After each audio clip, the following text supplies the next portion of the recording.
Accueillir, innover et construire, tels sont les trois axes du projet de l'Institut catholique de Paris. L'Institut catholique de Paris propose un modèle de formation innovant au service d'une formation complète de la personne. Notre objectif est de permettre aux étudiants de s'approprier les savoirs fondamentaux en donnant du sens à leurs études. Je ne crois pas avoir besoin de vous présenter de manière détaillée, monsieur le professeur, tant vos travaux font référence et autorité. Chacun d'entre nous, au cours de ses études de droit, a pu en bénéficier. Vous comptez parmi les professeurs de droit pénal et de procédure pénale les plus éminents. Permettez-moi de rappeler votre parcours en quelques mots, car il illustre bien, par sa richesse, la diversité de votre expérience au travers des différents métiers que vous avez exercés, en ayant toujours le goût d'aller plus loin et de vous consacrer entièrement à la recherche en droit et à la transmission de votre savoir. Vous l'illustrez encore aujourd'hui en nous faisant l'honneur d'intervenir devant vous. Après vos études à la faculté de droit de Poitiers, où vous êtes lauréat à 4 reprises, vous deviendrez successivement avocat stagiaire puis magistrat. Vous exercerez alors différentes fonctions au siège comme au parquet, dont celle de juge d'instruction. Mais le goût de la recherche et de l'enseignement sera le plus fort puisque vous obtiendrez l'agrégation en droit privé et sciences criminelles.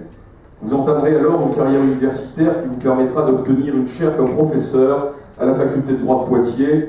Vos racines poitevines vous conduiront tout naturellement à vous y fixer.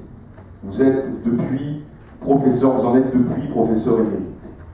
Mais sans jamais quitter vos bases naturelles, votre renommée vous conduira rapidement à participer tant en France qu'à l'étranger à de nombreuses missions de coopération technique et d'expertise, concernant notamment la rédaction de projets de code pénal et de procédure pénale, ou comme consultant auprès des Nations Unies. Vous présiderez également divers groupes de travail qui ont contribué grandement à l'évolution du droit. De nombreuses universités étrangères, dont vous êtes aujourd'hui docteur honoris causa, font également appel à vous. Vous êtes membre titulaire de l'Académie internationale de droit comparé. Vous n'avez jamais oublié vos étudiants, comme directeur de nombreuses thèses, directeur de DEA, directeur de l'Institut d'études judiciaires et de l'Institut de sciences criminelles de l'Université de Poitiers. Vous avez été membre du Conseil national des universités et du jury de concours de la magistrature. Fondateur de la collection Travaux de l'Institut de sciences criminelles de Poitiers, directeur scientifique de la revue pénitentiaire et de droit pénal depuis 1998, président de l'Association française de droit pénal, président de la Société générale des prisons depuis 1999, vos contributions à de nombreuses revues juridiques ne se comptent plus. Quant à vos ouvrages de droit, tout le monde sait qu'ils font toujours référence. Aux éditions Cujas, vous avez notamment publié un ouvrage de droit pénal général, un ouvrage de procédure pénale et un ouvrage de droit pénal spécial avec le professeur Danty-Juan. Aux éditions Dalloz, vous avez publié un précis de droit pénal comparé, de droit pénal européen, ainsi que les grands arrêts du droit pénal général et de procédure pénale avec le professeur Varinard. J'arrête là ma présentation trop longue car je vous sais discret et n'aimant pas que l'on vante vos éminents mérites. Je ne le fais ici que pour l'assistance, tant je suis heureux aujourd'hui de pouvoir me livrer à cet exercice et de vous témoigner ma reconnaissance. Mais j'en arrive au thème qui nous réunit cet après-midi, les personnes dangereuses devant la justice pénale. Aborder le thème des personnes dangereuses devant la justice pénale sur un simple après-midi peut apparaître très ambitieux, eu égard à la diversité des situations et des textes auxquels il nous renvoie, qu'ils soient au demeurant pénaux ou civils. Je pense aussi à la dangerosité psychiatrique. Simple fâche, si vous le permettez, sur la base des réflexions actuelles en matière de dangerosité criminologique envisagée sous l'angle de la criminalité avérée et de la criminalité potentielle, notre droit pouvant être confronté au regard des législations étrangères.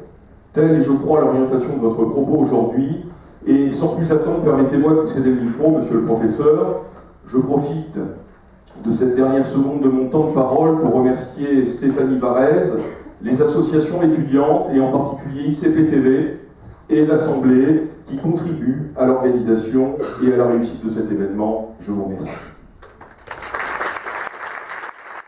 tous et bienvenue sur ICPTV. Nous venons de sortir de la conférence organisée par la FAS, la Faculté de Sciences Sociales et Économiques, sur le thème des personnes dangereuses devant la justice pénale. Nous sommes en présence de Monsieur Jean Pradel, intervenant à cette conférence. Monsieur Pradel est donc professeur émérite des universités. Vous êtes un ancien juge d'instruction, membre titulaire de l'Académie de droit comparé et directeur scientifique de la revue pénitentiaire et de droit pénal. D'abord, je tenais, au nom d'ICPTV, à vous remercier pour nous accorder cette interview. Donc, j'aurais juste 3 petites questions. D'abord, en tant que juriste et pénaliste, quel est votre point de vue sur l'état d'urgence ? Vous l'avez déjà un petit peu dit durant la conférence, mais pour nos téléspectateurs. L'état d'urgence a été créé en 1955, à l'époque des événements d'Algérie. Il est tombé en désuétude. Il a été ressuscité, si j'ose dire, il y a 2 ans, devant l'aggravation de la situation en France, compte tenu des faits terroristes qui se multiplient, qui sont épouvantables. Et dans le principe, moi, je suis favorable à l'état d'urgence. Il a besoin d'épauler la justice, il faut qu'elle soit épaulée, qu'elle soit aidée. Ce qu'il faut simplement, c'est prévoir que l'état d'urgence reste dans des limites saines. Et par exemple, pour les perquisitions, il est assez difficile, à mon avis, d'admettre des perquisitions par un juge d'un côté et par une autorité administrative de l'autre, qui n'a pas la même garantie. Parce que le juge décide la perquisition avant qu'elle soit faite, alors que l'autorité administrative fait la perquisition et après se fait justifier par un juge administratif de surcroît. Les juges administratifs défendent les droits de l'homme aussi bien que les juges judiciaires, c'est pas la question. Ce que je déplore, c'est que des intrusions dans la vie privée, comme c'est le cas des perquisitions, doivent, 1, être faites par les autorités judiciaires, et 2, doivent être prévues par un juge, par une ordonnance d'un juge, avant qu'elles ne s'accomplissent. Voilà. Toujours dans cette idée de la relation entre le politique et le judiciaire, que pensez-vous des différentes politiques, justement, vis-à-vis du monde judiciaire ces 10 dernières années ? Une question extrêmement large, ça que vous me posez. D'abord, la politique était tributaire elle-même des votes des citoyens. L'Assemblée nationale, un jour est à gauche, un jour est à droite, après revient à gauche, après revient à droite. Le chef de l'État varie de couleur également. Et il est vrai que la politique pénale du gouvernement de droite n'est pas celle de l'opposant de gauche. C'est tout à fait vrai. Un gouvernement de droite fera plus appel à la prison, aux peines planchées par exemple, qui révulse les gens de gauche. Toutes les mesures intrusives dans la vie des citoyens sont moins bien ressenties, moins bien digérées à gauche qu'à droite, c'est évident. Cela étant, actuellement, devant la gravité de la situation, il y a une espèce d'accord qui se fait. Vous savez, il y a une espèce d'accord qui se fait. Je pense, par exemple, à la loi du 3 juin 2016, toute récente, il y a quelques mois. Cette loi porte des coups de canif réels à la liberté des citoyens, à leur intimité, à leur précaré, comme l'on dit. Eh bien, il n'y a même pas eu de recours au Conseil constitutionnel. La droite a demandé certaines choses, la gauche dit mais oui, on va les faire. Et c'est une loi, ça qui est, disons, ubiquiste, qui pourrait aussi bien être votée par un gouvernement totalement de droite ou un gouvernement totalement de gauche. Donc la politique, si vous voulez, est effectivement liée à la politique pénale, c'est une partie de la politique en général, mais quand les circonstances sont dramatiques, il y a une espèce d'union sacrée qui se fait. Voilà. Et pour finir, monsieur, quel mot ou quel terme, quelle phrase vous diriez à des étudiants en droit, de jeunes étudiants en droit comme nous, de jeunes juristes ? Eh bien, je dirais d'abord travailler. Travailler, moi de mon temps il fallait déjà travailler pas mal. Je crois qu'aujourd'hui les passes sont dures encore, peut-être plus dures aujourd'hui. Travailler d'arrache-pied.